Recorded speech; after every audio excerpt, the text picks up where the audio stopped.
What's up everybody, it's the Zombies Purist coming back at you. I'm so excited for this video, guys. I'm so excited to tell you about E3, my awesome experience there. I was so fortunate my girlfriend got me some tickets, she hooked me up, and then I played some COD WW2, and I got impressions just for you, my people. So let's get straight into it. Here are my impressions of COD WW2. I'm going to cover three things in particular: gameplay, visuals, and immersion factor.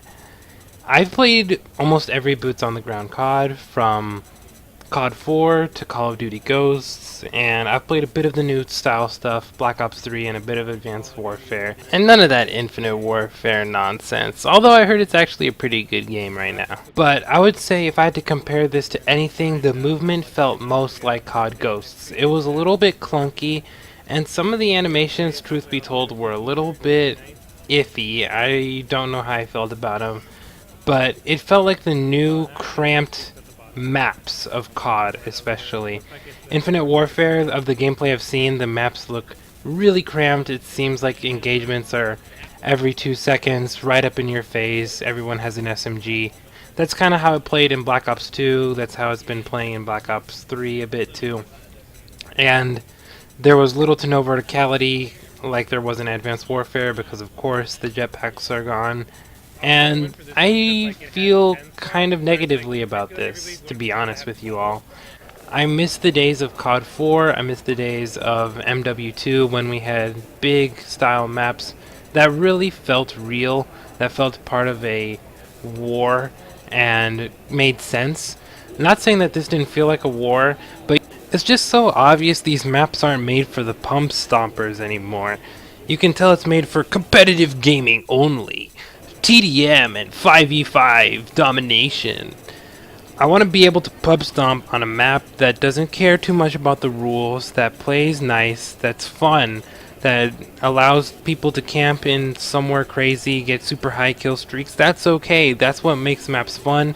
You learn them and you get really good at them. If it's always MOBA style, then it gets really boring really fast. Every map has to kind of look the same, besides for aesthetic differences. So back to more gameplay elements. We had a interesting return of one of my favorite actions and shooters in general, and that's Last Stand. Everybody, Last Stand, it's back. Just kidding.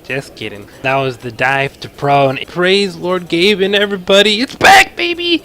It's back. The prone is back. Dive to prone is back. I'm super excited for that. It means PhD Flopper could be making a return. Probably not, because this Zombies is going to be more hardcore. But it's exciting that Dive to Prone is back. I'm probably way more excited than I should be about this, but hey, that's just me. Another gameplay issue that I found was that everyone was using the same guns. Call of Duty has been getting this way since Black Ops 2, since Black Ops 3. It's unfortunate, but we had a lot of submachine gun gameplay, and that's a result of this kind of cramped Call of Duty thing becoming the norm.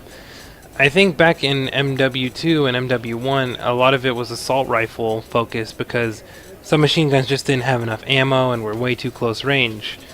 But now, all the distance engagements are always less than 10-15 meters, so that's what everyone ends up using. It was an MP40 and Tommy slugfest out there. It basically felt like COD World at War. Honestly, Tommies and submachine guns. So I guess Call of Duty has been submachine gun dominated, at least in Treyarch games, but now it's kind of spreading. You know, the Treyarch hand has been in all the pies, because Treyarch is the only studio that knows what they're doing, according to everybody. So that's what's happening now. If you guys want MP40s and Tommies all day on COD World War II, that's what you're gonna get. That's what you're gonna get. Next problem I had with gameplay was just the UI interface. I don't even know what to call that shit, guys, but it was a problem with the animations. It was a problem with the intuitiveness of it. You had to press 2 buttons to set up a bipod. Why do you have to press 2 buttons to set up a bipod in 2017? You had to go prone with circle, then you had to press something like circle again or triangle or X or God knows what you had to press, but you had to press it to set up the bipod. I was so used to Battlefield 1 just being so intuitive. You just go to prone and it automatically sets up your bipod that I never even thought about it. I was sitting there for a good 10 seconds, I kid you not, waiting for someone to ram their bayonet up my butthole, trying to figure out how to put down this bipod. And it's not that useful, but it was a little bit weird. Another thing, stationary guns are back. You can kind of set up and mount somewhere. I found that to be decently effective. High rate of fire usually drops people pretty quickly. So it's cool that stationary guns are back for everybody to use. Anyway, so that's kind of all with gameplay. Now onto visuals and more aesthetics. I thought it looked pretty good. It looked good, but it didn't make me feel like I was playing in a specific battle of World War II. It offered a lot of kind of generic World War II spectacle, like a gun strafe from yours truly. Yes, yes, everyone, I got around a 5 kill streak and I got a gun strafe. It was a little bit underpowered, but it had good spectacle. I felt like I was in World War II. I got a couple kills off of it. You pull out a map all old school style instead of pulling out your iPad or your iDroid or your fudging military bot, whatever, in Black Ops 3. And you pull out a map and you're like, obviously everybody had a radio, and you just radio in that shiz. And you guy goes, and then you get a couple kills, and it's great. It's fantastic, visually anyway. But nothing was very specific, nothing was very unique. I felt like this could have been any other generic World War II game that I'd seen, just with a little bit prettier graphics. Yeah, you had planes flying overhead, and you had, bombs kind of dropping around the battlefield. But what I wanted to see is maybe a cool church tower, 3 stories, or maybe something kind of reminisce to Band of Brothers, some of those towns. I want to see something that really sets maps apart. Honestly, we played on 2 different maps and I couldn't really tell you the difference between them, except I think one was snowy and one wasn't, and one had trenches. So I know that World War II, it's supposed to be gritty, it's not supposed to be flashy, and I can't believe this, but I kind of like the flashy older games of Call of Duty just because they really kind of went all out to be different and look different. COD Ghost was a perfect example of a game that went flashy and did it in a decent way that didn't really tarnish the feel of the game. So that was the visuals. Now onto the immersion. One of my biggest problems with this game is the gender and the race baiting, triggered, that everyone's been talking about with Call of Duty World War II. And I wish it wasn't. I really wish that it wasn't.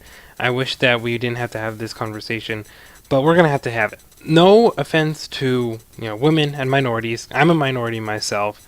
I know the struggle. I'm with y'all. Black Lives Matter and everything. But this was primarily a white man's war, people. And that is okay. It was a world war. There was a lot of white people fighting for the American side, and that's who Sledgehammer has chosen to depict. If Sledgehammer had chosen to depict Africa, had chosen to depict Asiatic countries, then yeah, we should be getting more minorities, we should be getting other types of representation, but they chose to show the Allies and the Axis powers, and they had a lot of white dudes and not much else. I'm fine with newer games depicting minorities and women because that's what we have today, but back then that isn't what it was like.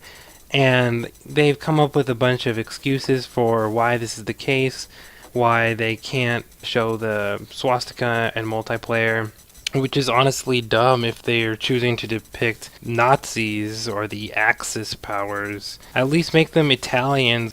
Why make us fight Nazis when they're not really Nazis? It's like having a sister in an anime who's not really your sister. It's an excuse that doesn't hide the fact that you're banging someone you're related to. And it all just comes across as wishy-washy ploys. Oh, we want everyone to be able to get in touch with their soldier.